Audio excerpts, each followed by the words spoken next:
Are you looking for the best laptop for students in 2026?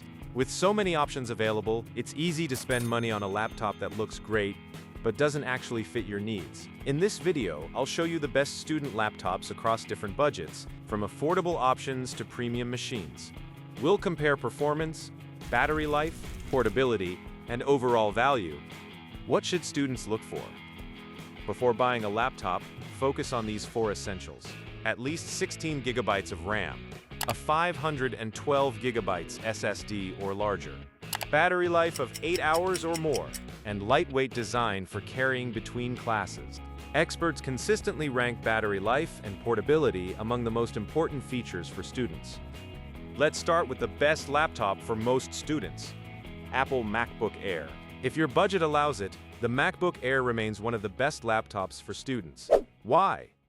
MacBook Air. It's the most capable, powerful version yet, obviously, thanks to the new chip. The starting memory is 16 gigs. It gets a sneaky, slightly larger battery, some Thunderbolt improvements, a new webcam, a new color, and the price goes down. Now, almost nothing else has physically changed with this laptop. Still the same keyboard, there's no speaker grills, there's still MagSafe charging, 2 USB Type-C ports, the headphone jack, the notch at the top of the 60 Hz LCD, the thin and light aluminum build. This is very much still the MacBook Air. If you want to get sweaty about it, as Dave 2D would say, I noticed the mute button icon is different, and the webcam is now a 12 megapixel center stage webcam, which can follow you around the frame if you leave it on, but I actually do turn it off every time. And also, I noticed on Apple's website, the battery capacity went up slightly from 52.6 watt hours to 53.8 watt hours this generation. So that's about 2% more capacity. I'm paying attention, okay? It's a real life spot the differences challenge. But really the main way, obviously, you'll know if it's the new laptop generation or not is this. Did you notice it's a new color? Barely. It's called Sky Blue this time. If I could rename it, I'd rename it Barely Blue, considering when it's up against white backgrounds, okay, it looks a little bit blue, but when it's up against actually blue things, it literally looks silver again. It's like the LaCroix of MacBook paint colors. It's like someone whispered the word blue in the paint shop just before placing each one in its box and shipping it away. But yeah, now if you see this pale blue color on a MacBook Air, you know it's the new one. This replaces space gray. Anyway, the main reason this laptop is such a big deal is the chip, right? This M4 chip, it's really good. We already learned this from the M4 iPad Pro 9 months ago, and then again with the M4 Mac Mini 4 months ago. This chip in the laptop will be passively cooled, so no fans in the air, unlike the Mac Mini. So yeah, sustained performance ceiling is going to be a bit lower. But for the quick, bursty stuff like normal computer activities, yeah, it's amazing, as expected. And then the specific benefit, in case you forgot, of the M4 over previous generations of Apple Silicon is going to be more AI-specific horsepower. So a more powerful 16-core neural engine. Some of that manifests itself in useless stuff like Image Playground, rendering images locally faster than ever before. Cool. But also some of that is potentially useful stuff like the background cutouts being quicker and more accurate, or the single-click photo enhancer in Pixelmator Pro being much faster. And if you're already using an iPhone, the Apple ecosystem is a huge advantage. By the way, some of the laptops featured in this video often go on sale throughout the year. Check the links in the description to compare prices, configurations, and see which deals are currently available. Now we're to the best Windows laptop, Silver Metal Dell XPS 14. The Dell XPS 14 is one of the strongest choices available. Let's do the one-handed opening test, and to start it off, here we go. And it opened with ease with one hand. It did not move at all from the bottom, so that's great to see. It is turning on. There's a piece of paper here that we can peel off. And look at how sleek that is. This is a really sleek looking laptop. On the left side, you've got 2 Thunderbolt 4 USB Type-C ports, and right here, very interesting. So you've got a 8-watt quad speaker system. So this is a speaker in this slot, but these 2 slots are actually thermal intake, so they aren't at the bottom. So since they're on the side, if you do set it on a desk, maybe set it on a bed or for whatever reason, you still can get some thermal intake. So Dell was very conscious about thermals on this laptop. I did close the lid so you can see how thick the laptop actually is. There's two microphones here at the top of that lid, and then moving along, same thing on this side, speaker, two thermal intakes, and then you've got a micro SD card slot, so some expandable storage, and another Thunderbolt 4 USB Type-C port, and a headphone jack. Now you have that thermal intake on the side, and the heat will come out the back here. So just to give you an idea of how their thermal system works. So a look at the bottom, you've got a full grip running along both the top and bottom of the laptop. And again, it is curved, so these aren't on the actual bottom, so it will sit raised up as well. Sleek XPS logo. I do want to point out that there is no notch with the lid closed, so like I showed earlier, when you do go to open with one hand, it's a little bit challenging to find that specific slot to open it up, but once you do, you'll see it turns on right away. Inside, you've got the Core Ultra 7 155H processor from Intel, and just a quick close-up, there is another one of the speakers, so there's the third speaker, which is pointing towards you. A look at that very uniform looking keyboard and our other speaker. You also notice the function row up here is actually capacitive touch buttons, and there's a reason for that. So you'll notice that the chassis is raised above the keyboard where the capacitive touch buttons are, so there's more space, and this is for their cooling system. So again, very thoughtful with their cooling, and you'll notice, again, no trackpad down here. This actually has Gorilla Glass on the surface, and it has haptic feedback, which, you know, it does remind me of a MacBook, which is not a bad thing at all. It's actually a very good thing. A couple other noteworthy things, Copilot button and this button right here, which is a fingerprint scanner power button. What I am looking for in a laptop. In case you're wondering, yes, this is a touch screen display, which is really great to have. And I can already tell by scrolling that it's enabled by default. It is a 120 hertz refresh rate display. It looks very smooth. So if I go to advanced display, you'll notice choose a refresh rate. You can choose 120 hertz, 60 hertz, or dynamic, so it'll change depending on the type of content shown. And here is a great example of the Copilot button. What is refresh rate?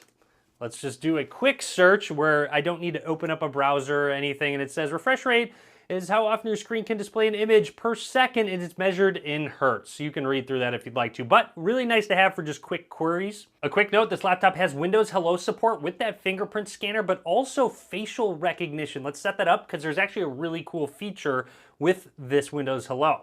Okay, so keep looking at the camera. I'm somewhat in frame, I'm moving, and it still is working, so I don't have to keep it still.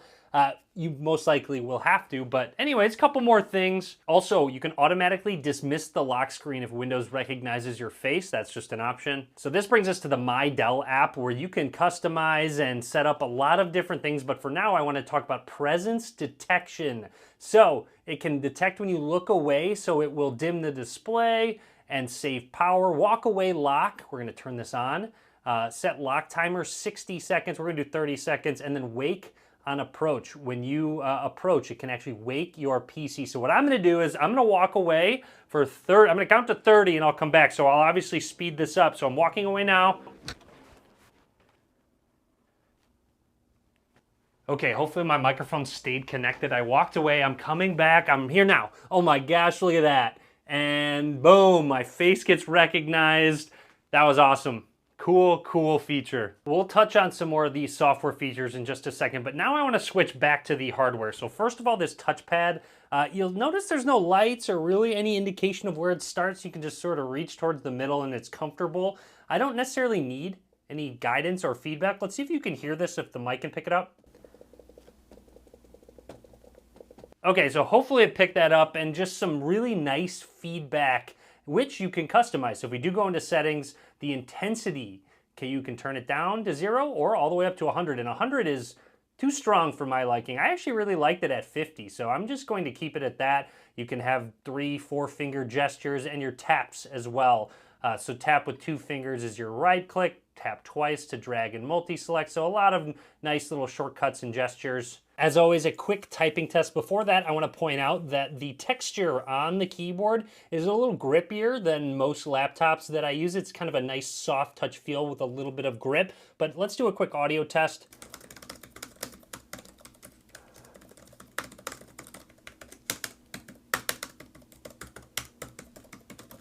So overall, very uniform. It's 1 millimeter of travel distance. So I'd say overall, not my absolute favorite, but not my least favorite by any means. I do love the style, and it is comfortable to type on. It's time. Let's plug our XPS 14 into our Dell UltraSharp 40 curved Thunderbolt monitor via just one cable. It will charge the laptop, but also do video out as well. And keep in mind, this is a 5K resolution display. All right, here it is. This is as good as it's gonna get. No, I'm just kidding. Let's go into display settings and make sure we take full advantage. It's on duplicate, so if we show on one or two, or let's extend the displays and we can start taking advantage of that ultra wide resolution. Looks incredible. If we bring our video on over to the monitor, let's hit play. Let's actually turn that audio off and go full screen. This isn't an ultra wide video, but just look, and then if I go back, I can now control this display here. So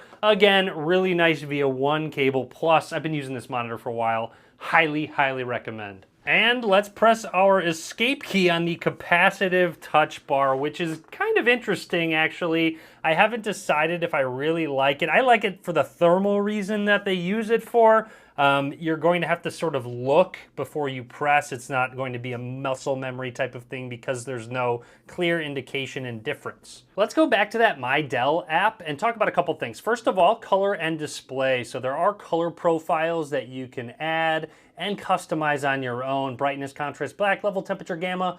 Now, this is also where you can do it internet, cinema, HD video, photo, vibrant. So there are presets that you have, and then also Dolby Vision, optimized for your environment, bright, vivid, dark. Now on to sound and audio with those speakers. Again, same thing, a lot of ways to customize it with an equalizer, depending on the type of music you're listening to. You can load presets. There's 3D audio as well. And moving on over voice quality, you can remove background noise out of the microphone and remove others' background noise as well, which is kind of cool. Finally, you can boost and prioritize your network speed. Anyways, that is everything I wanted to talk about for now on the XPS 14 from Dell. Really impressed, honestly. This is such a sleek looking laptop. And again, you have that power to go with it with that Intel processor. Finally, we'll find the best value for money, Lenovo IdeaPad Slim 5.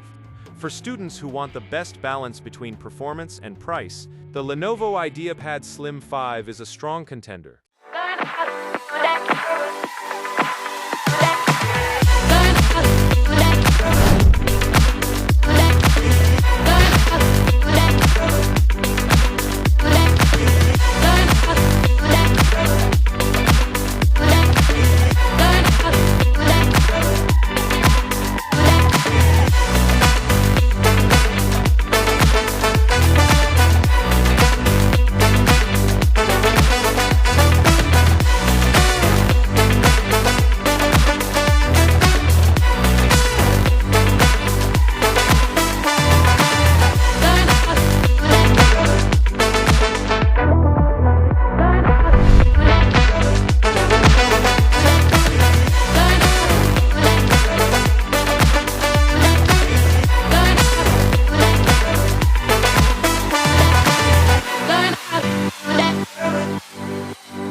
If you'd like to check current prices and specifications, you'll find all the product links in the description. Thanks for watching. See you in the next video.